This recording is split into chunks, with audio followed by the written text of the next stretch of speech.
नमस्कार, moneycontrol.com हिंदी में आप सभी का स्वागत है। मैं हूँ शीतल। बजट पे आज हम चर्चा कर रहे हैं डॉक्टर एमजे खान जो हमारे एग्रीकल्चर एक्सपर्ट हैं।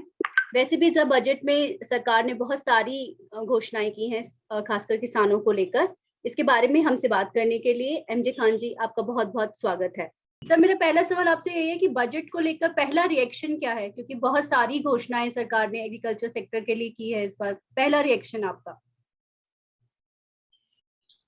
कॉम्प्रहेंसिवली टच किया है जो की कंसर्न्स हैं एग्रीकल्चर में। और की कंसर्न्स क्या है? क्लाइमेट चेंज का है और दूसरा है फार्मर्स को डायरेक्ट पेमेंट करने का। जी। और तीसरा जो कंसर्न चल रहा है एक तरीके से अपॉर्चुनिटी, वो अपॉर्चुनिटी है कि कैसे मार्केट वैल्यू चेन को tackle करें। तो एग्रीकल्चर का कॉम्प्रहेंसिव एरिया निकल के आता है, उसको कोशिश किया एड्रेस करने की, और खास करके स्टार्टअप के थ्रू और एफपीओज के थ्रू और नाबार्ड से फंडिंग कराने का।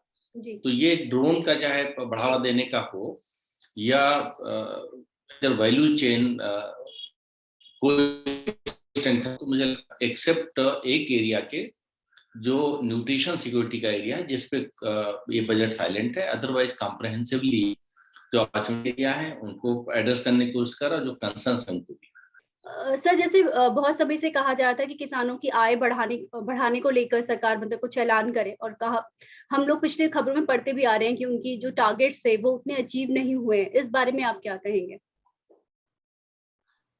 देखिए, किसान की आय बढ़ाने के तरीके जो हैं वो सिर्फ एग्रीकल्चर ग्रोथ रेट से जुड़ा नहीं है, बल्कि अगर एमएसपी के प्राइस बढ़ जाते हैं या मार्केट प्राइस बढ़ जाते हैं तो किसान की आय बढ़ जाती है। बाकी फैक्टर्स अगर सेम रहे या पोस्ट हार्वेस्ट लॉसेज अगर 10% घट जाए तो ये समझिए 10% किसान की आमदनी बढ़ गई है। या वैल्यू एड बढ़ जाए, crop diversification higher value crop में चला जाए, या एग्री बिजनेसेस बढ़ जाए फार्म लेवल की, तो ये सब फैक्टर कंट्रीब्यूट करते हैं किसान की आय बढ़ाने में। अनफॉर्चुनेटली काफी लोग ये मानते हैं कि एग्रीकल्चर की ग्रोथ रेट से ही उसी रेशियो में आय बढ़ाना मानते हैं। तो पिछले 6 सालों में साढ़े में कोई 70 से 80% एमएसपी अक्रॉस द क्रॉप्स बढ़ी है, तो close to doubling the farm income वैसे हो गए हैं। सर अगर हम बजट की बात करें, आपके हिसाब से सरकार ने जितनी भी घोषणाएँ की हैं, उसमें से 5 ऐसी घोषणाएँ जो आपको लगता है कि एग्रीकल्चर सेक्टर की मदद करेंगी? स्पेशली जो ड्रोन की बात की गई है और यूनिवर्सिटीज़ की बात की गई है। जो रिसर्च हो रही है वो फंड से जुड़ नहीं पा रही है, इंडस्ट्री का इन्वॉल्वमेंट नहीं हो रहा है, तो डिलीवरी सिस्टम जो रिसर्च का होना चाहिए एक्सटेंशन जो फेल हो रहा था, मार्केट की रिक्वायरमेंट के साथ कोर्सेज नहीं जुड़ पा रहे थे। तो इन सब को करते हुए फार्मर इंडस्ट्री पार्टनरशिप को बढ़ाने में और फ्यूचर की रिक्वायरमेंट के हिसाब से स्टूडेंट को प्रोड्यूस करने में जो यूनिवर्सिटीज का रोल हो सकता है उसमें कहीं ना कहीं कमी रही थी। किसी भी यूनिवर्सिटी का अगर रिसर्च ऑडिट कर लें तो जस्टिफाई नहीं करता है। तो इसलिए यूनिवर्सिटीज में जो फोकस है बहुत ही सही फोकस है, उनको एज इंस्टीट्यूशंस ऑफ ग्रोथ में कन्वर्ट करना चाहिए, vibrant institutions writing India future agriculture, उस हिसाब से उनको रोल प्ले करना चाहिए। तो ये सही है। दूसरा है कि एग्रीकल्चर वैल्यू चेन में जो स्टार्टअप्स का रोल हो सकता है उसके लिए नाबार्ड को एनकरेज किया गया है कि वो फंड करें। जी। तो ऑलरेडी 1000 से ज्यादा एग्रीकल्चर स्टार्टअप्स बहुत ही सक्सेसफुली काम कर रहे हैं, और मुझे लगता है अगले 2 सालों में ये नंबर बढ़कर होने वाला, जिस तरीके से मैड रश है। तो गवर्नमेंट की स्कीम उनको एनकरेज करने की through NABARD to invest in that, I think this is very well appreciated. तीसरा एरिया आपका आता है कि एग्रीकल्चर एक्सपोर्ट बढ़ाने का। तो ऑलरेडी प्राइम मिनिस्टर ने सेकेंड इनिंग में स्पेसिफिकली एग्रीकल्चर एक्सपोर्ट को डबल करने का पहला पब्लिक स्टेटमेंट प्राइम मिनिस्टर का हुआ था सेकेंड इनिंग में कि हमको एग्रीकल्चर एक्सपोर्ट डबल करना है। तो उस दिशा में बात हुई है। और चौथा जो एरिया सबसे इंपॉर्टेंट है वो है ऑयल सीड का कल्टीवेशन बढ़ाना, जी। क्योंकि आज हम सिर्फ ऑयल सीड ही ऐसा जिस पर रेगुलर डिपेंडेंस है इम्पोर्ट पे, 70,000 करोड़ का फॉरेन एक्सचेंज का आउटगो है। एट द सेम टाइम अगर आप पिछले साल एजिटेशन देखें किसानों की, ग्रीन एजिटेशन हो रही थी, वो एरिया सुटेबल है ऑयल सीड बढ़ाने के लिए। तो अगर वहां पे ऑयल सीड का प्रोडक्शन डाइवर्सिफाई बढ़ाया जाता है, फूड ग्रेन क्रॉप से डाइवर्सिफाई कराते हैं, तो एक तो एफसीआई पे प्रेशर नहीं होगा प्रोक्योरमेंट का व्हीट एंड पैडी का, और at the same time foreign exchange की सेविंग होगी, क्योंकि ऑयल सीड की हमें कमी है। और इस एरिया को अगर कन्वर्ट करते हैं तो मुझे लगता है ऑयल सीड का प्रोडक्शन बढ़ाने का एक प्रायोरिटी जस्टिफाइड है और अच्छी। बाकी डायरेक्ट बेनिफिट ट्रांसफर का है, that is not very significant step, क्योंकि क्वालिटी डायरेक्ट बेनिफिट ट्रांसफर चल ही रहा है। लेकिन एक चीज जो भरोसा गया है, किसानों को देने की कोशिश की गई, वो ये है कि 2,37,000 करोड़ का प्रोक्योरमेंट व्हीट एंड पैडी का होगा। तो जो ये गलतफहमी फैल रही थी कि कहीं गवर्नमेंट मंडी सिस्टम को खत्म न कर दे और उसके बाद में कहीं एमएसपी को खत्म न कर दे, तो उस पर रोक लगेगी इस अनाउंसमेंट से। सर एक अहम सवाल, जैसे कि कहा गया है कि किसानों को डिजिटली जोड़ने के लिए और हाईटेक तकनीक पहुंचाने के लिए सरकार पीपीपी मॉडल पे काम करेगी, इसके बारे में आप क्या कहेंगे? ये भी एक अच्छा स्टेप है। वो इसलिए अच्छा स्टेप है कि सरकार के जो अपने इंस्टीट्यूशंस हैं, जैसे कृषि विज्ञान केंद्र को 850 हैं इस देश में, तो सबसे इम्पोर्टेंट जो इससे इन्फ्लुएंस निकलेगा वो कृषि विज्ञान केंद्र की तरफ ही निकलेगा, क्योंकि वही प्राइमरीली एक्सटेंशन के लिए बनाए गए हैं जी। लेकिन वो अंडर परफॉर्म कर रहे हैं, और दूसरा उनमें टेक्नोलॉजी का इंटीग्रेशन नहीं है।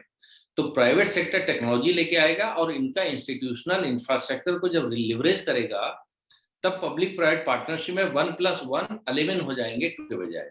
तो मुझे लगता है this is a very innovative thinking कि ट्रिपल पी के तहत private sector technology and market smartness की अंडरस्टैंडिंग लाएगा, पब्लिक सिस्टम अपनी इंफ्रास्ट्रक्चर एंड लोकल प्रेजेंस की पुट टुगेदर फार्म सर्विसेज को डिलीवर करने में आसानी। सर बजट में नोट एक अच्छी जो मुझे पढ़ने में बहुत इंटरेस्टिंग लगी थी, और मैं ये आपसे पूछना भी चाहूंगी कि सरकार ने कहा है कि फल और सब्जियों की जो वैरायटी इस्तेमाल की है, उसमें सरकार जो है कंप्रेहेंसिव पैकेज देगी, इसके बारे में आप क्या कहेंगे? देखिए 2-3 चीजें इसमें है वेजिटेबल्स में, फ्रूट्स में। Let us start with vegetables, क्योंकि ये साल 2 या 3 बार हार्वेस्ट होती है। सबसे बड़ा है कि जो वैराइटल इंप्रूवमेंट की जरूरत है, जैसे एक टमाटर की वैरायटी आपको 1 कुंटल भी देती है और एक 50 कुंटल भी 1 हेक्टेयर में देती है। जी। तो इतना ज्यादा डिफरेंस होता है सिर्फ सीड चेंज करने से। तो एक तो वैराइटल इंप्रूवमेंट की जरूरत है, दूसरा काफी जो वेजिटेबल्स हैं वो हमारी प्रोसेसिंग के लिए फिट नहीं है, क्योंकि सॉलिड कंटेंट नहीं है। तो हम लोगों के पास जो फ्रूट्स एंड वेजिटेबल्स हैं वो टेबल वेराइटीज हैं। एज अ रिजल्ट हमारे वहाँ फूड प्रोसेसिंग के जितने भी अनाउंसमेंट होते हैं वो जमीन पर नहीं उतर पाते हैं, क्योंकि रॉ मटेरियल की क्वालिटी वो नहीं है कि इंडस्ट्री उस प्रोडक्ट को मार्केट में कम्पिटिटिव होकर बेच पाए, तो इम्पोर्ट करते हैं। Second area. थर्ड ये है कि वेस्टेजेस बहुत है वेजिटेबल्स में, पर्टिकुलरली कोई 30% के आसपास वेस्टेज है। अलग अलग स्टडीज उसको 17% से लेकर 40% दिखाती है, 30% का मान लो मोटा मोटा। ये बहुत बड़ा वेस्टेज है। चौथा जो सबसे बड़ा इसमें इशू है वो प्राइस फ्लक्चुएशन का है। किसी भी दूसरी कमोडिटी में प्राइस फ्लक्चुएशन 500% तक नहीं होता, सिर्फ वेजिटेबल में हो सकता है, क्योंकि थोड़ा सा plenty production blood situation create करता है, स्कार्सिटी जो है वो आंसू बाहर निकाल देता है प्याज। तो ये जो की चैलेंजेस हैं वेजिटेबल्स के, इनको एड्रेस करने की जरूरत है लंबे टाइम से। तो इसमें सप्लाई चेन सिस्टम मजबूत करना चाहिए और वैल्यू चेन सिस्टम मजबूत करने की जरूरत है। सर एक आखिरी सवाल, इस बजट को आप कितने नंबर देना चाहेंगे 10 में से? 7। क्यों 7 क्यों, और 3 क्यों काटे हैं? 3 इसलिए काटे क्योंकि जो 2 ग्लोबल चैलेंजेस बड़े हैं उनको बजट ने एड्रेस नहीं किया है। एक क्लाइमेट चेंज का हल्का से पेरिफेरल जिक्र किया है, तो बड़ा क्लाइमेट स्मार्ट एग्रीकल्चर का एक मैसिव प्रोग्राम अनाउंसमेंट की जरूरत थी इस बार, क्योंकि पूरी दुनिया में क्लाइमेट चेंज एक बड़ा इशू बना हुआ है। और जो कार्बन एमिशन है उसका India is one of the major contributor, 13-14% contribute करता है ग्लोबल उसका। तो एक तो उस पर साइलेंट है बजट। दूसरा न्यूट्रिशन चैलेंज इस टाइम है वो न्यूट्रिशन सिक्योरिटी का है। फूड सिक्योरिटी तो अफ्रीका में भी आ चुकी है जी। हम लोग नेशनल लेवल फूड सिक्योरिटी 15-20 साल पहले अटेंड कर चुके थे। Individual food security bye and large देश में है, हर एक के पास खाने को है, लेकिन अंडर नरिश्ड बच्चे हैं, इनके अंडर नरिश्ड बच्चों के स्टंटेड ग्रोथ पे बच्चों पे भारत का भविष्य किया जा सकता है। तो भारत का भविष्य का निर्माण अच्छे बच्चे जो हैं, जो तंदुरुस्त हों, तो इन जो न्यूट्रिशन सिक्योरिटी उस पर बजट साइलेंट है। और खास करके जब 2023 international year of millets declare हुआ है, जो इंडिया के इनिशिएटिव यूएन ने किया है, हम ये मान के चल रहे थे 2022 में कोई बहुत बड़ा प्रोग्राम अनाउंस करेंगे, उस पर 0। इसलिए मैंने 3 नंबर काटे हैं, ज्यादा काटना चाहिए थे 4 actually. Okay, thank you sir.